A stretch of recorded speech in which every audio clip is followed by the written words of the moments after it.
I'm Maurice Barratt. I've got another riff for you to meditate on this week. It's taken from Matthew 26 verse 24. The Son of Man goes as is written of him, but woe unto that man by whom the Son of Man is betrayed. It had been good for that man if he'd never been born.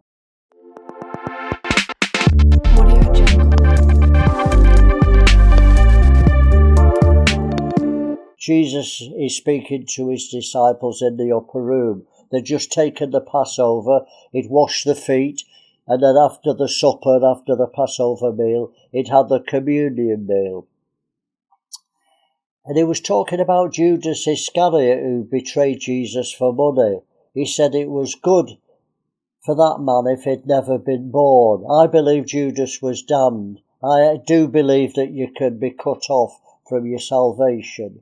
You can't lose it, but I believe rare instances God will cut you off for rebellion, not for sin. Sin's always forgivable. So he's talking about Jesus, and what a warning for us today not to betray Christ. You know, Job, during this severe trial, said he wished he'd never been born.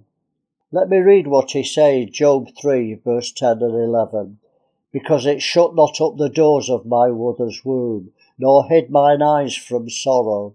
Why didn't I die from the womb? Why did I not give up the ghost when I came out of the belly? Why didn't I die in the womb? Or when I was born, why didn't I die then? But Job was a righteous man, and he pleased God after his trial. Elijah said the same. He said, take me, Lord. But he was a righteous man, and God took him to heaven without dying. But Judas wasn't a righteous man, he was a thief, and he stole money that was designated for the poor. And he betrayed Jesus, and I believe he was damned. Jesus said he went to his place.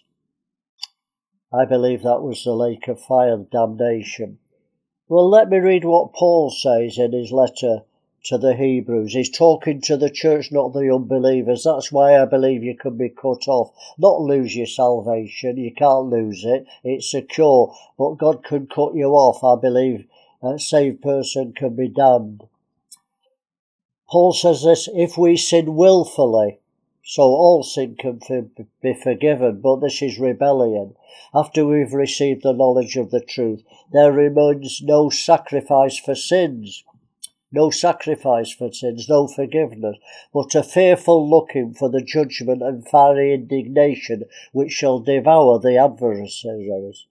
He that despised Moses' law died without mercy under 2 or 3 witnesses, no mercy for rebellion.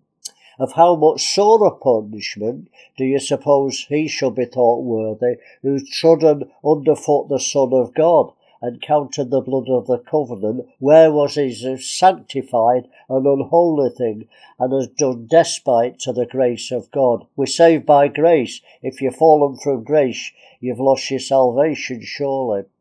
For we know him that saith, vengeance belongs to me, I will recompense, says the Lord. And again, the Lord shall judge his people. It's a fearful thing to fall into the hands of the living God. Well, whatever your persuasion, whether you believe you can lose your salvation or once saved, always saved, it's something for you to think about, to meditate on this week. So, have a busy day. I'm sure you've got lots to do. So, see you for the next vlog.